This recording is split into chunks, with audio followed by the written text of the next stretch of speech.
Nous voici en plein cœur du Marais Poitevin, et plus exactement à La Taillée, où nous ouvrons un épisode consacré à l'une des racines de notre patrimoine culturel, à savoir la littérature. Aujourd'hui, en évoquant le verbe et les mots, éveillons une thématique précieuse pour notre écrivain Yves Violier.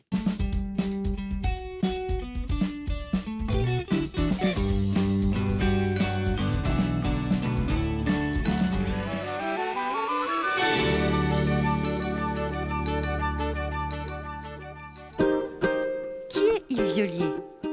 Une plume, un caractère, un cadre, une œuvre réaliste. Ce qui frappe en premier, c'est sa grande gentillesse. Cet homme s'adresse à vous avec un tel calme et une telle douceur que sa générosité paraît aussitôt. Qu'est-ce que la littérature d'Yves Violier ? Une conversation ? Oui, assurément, tout parle et dialogue dans l'histoire d'Yves Violier. L'auteur aime parler, il aime raconter avec le souci du détail, du mot juste et du plaisir de l'anecdote. Si l'échange est au cœur du savoir-vivre, cette expression savoir-vivre serait l'identité d'Yves Violier. Savoir-vivre comme une déclaration d'intention, une envie de partager, un désir de transmettre. Publié chez Robert Laffont dès 1988, Yves part pour la Corrèze. Un épisode qui pourrait expliquer le pourquoi du comment. À l'école de Brive, l'auteur trouve son ADN. Comme une filiation, Yves Violier s'inscrit dans la lignée de Michel Peyramort et de Claude Michelet. Posons-nous alors la question. L'école de Brive serait-elle un mouvement littéraire ? Yves, bonjour. Bonjour. Merci de nous avoir rejoints ici à La Taillée, devant cette magnifique maison de Louise des Ombrages, votre dernier ouvrage.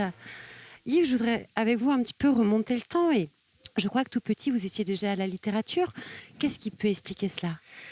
C'est les rencontres. Je crois beaucoup aux rencontres et j'ai toujours eu la rencontre dont j'avais besoin au moment où j'en avais besoin. Et à 15 ans, quelqu'un est venu faire une conférence sur la littérature dans le lycée où j'étais élève.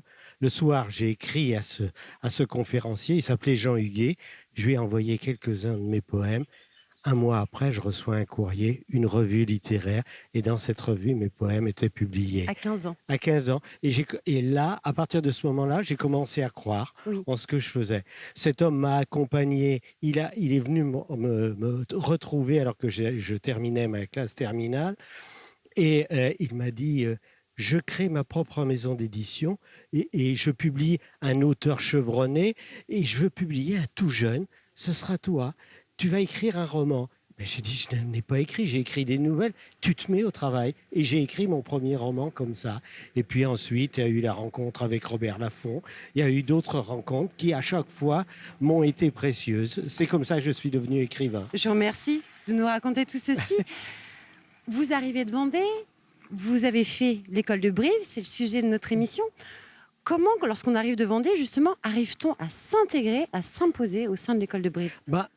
Je n'ai pas eu besoin de m'imposer. Je suis entré donc chez Robert Laffont, la maison d'édition. Le directeur littéraire de la maison, Robert Laffont, était le patron, entre guillemets, de l'école de Brive.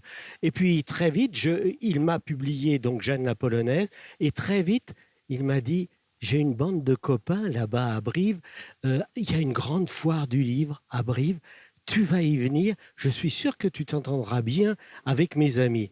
Je suis allé à Brive. Ses amis, c'était Claude Michelet, Denis Tillinac, Christian Signol, Michel Peyramort. Je suis allé à la foire de Brive. Et puis vraiment, on s'est bien entendu. Et on se retrouvait, l'année suivante, on s'est retrouvés au mois d'août. C'était l'habitude pour l'école de Brive d'avoir une fête pendant l'été en Corrèze. Ils m'ont invité à venir, puis ils ont dit il faut que Violier fasse partie de notre bande. Mais il a un inconvénient, il est vendéen. Oh tant pis, on dira c'est le vendéen de l'école de Brive. Merci Yves. Alors nous allons poursuivre notre discussion au bord du Marais.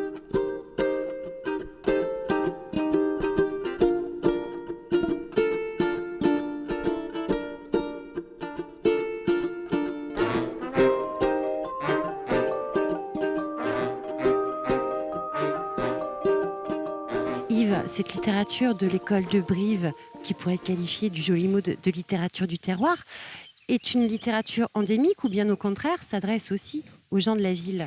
j'espère bien qu'elle parle à tout le monde.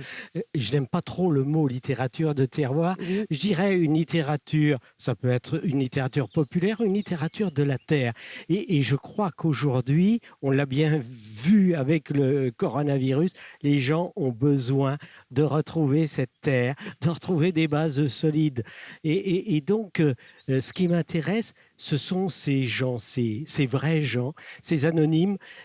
Et tout mon travail, je crois bien sûr au lieu. Je crois que ici, le Marais, dans Louise des Ombrages, c'est un personnage. Mais tout mon travail, c'est de faire en sorte qu'il soit universel. Alors justement, moi je voulais aborder un petit peu l'autre. Yves, lorsque vous écrivez, est-ce que vous pensez à votre lecteur? Est-ce que l'envie de transmettre est déjà là au moment où vous avez votre crayon et votre papier? Absolument. Moi, je dis toujours, on est trois quand j'écris. Il y a les personnages du roman, il y a les lecteurs, et puis il y a ma musique propre. Et je dois faire en sorte constamment de faire bon ménage avec l'un et avec l'autre. Et si ces trois-là s'entendent bien, le roman, à ce moment-là, c'est là que je sens que le roman existe, qu'il vibre. Un livre doit être plein de vibrations, et c'est là que le lecteur va s'y retrouver. Lui, il va être emporté par ces vibrations. Merci. Dernière question qui est quand même importante. Est-ce que l'on peut dire aujourd'hui que cette école de Brive est un mouvement littéraire? Nous définissons école de Brive, nous disons que nous sommes une bande. Mais c'est vrai que c'est un mouvement littéraire. Et c'est un mouvement littéraire qui est fort parce qu'on s'aperçoit que des amis qui ne sont pas de l'école de Brive, ils se réclament de l'école de Brive, de la manière de l'école de Brive, de cette proximité avec les vrais gens. Vous êtes quelqu'un de très généreux, Yves. Je vous remercie et s'il vous plaît, continuez à nous faire rêver. Merci, je suis au travail. Merci beaucoup.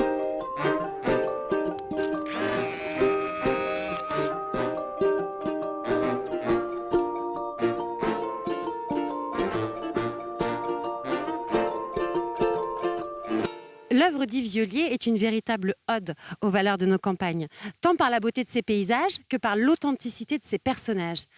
Et puis il y a Louise, la petite dernière, une femme moderne, une artiste de caractère qui a su rapidement s'affirmer parmi les plus grands noms du monde de l'art. Ce dernier livre, Louise des Ombrages, est saisissant par la justesse de ses mots, mais aussi par la délicatesse de ses sentiments. Chut, je ne vous en dirai pas davantage, je vous souhaite simplement une très jolie lecture.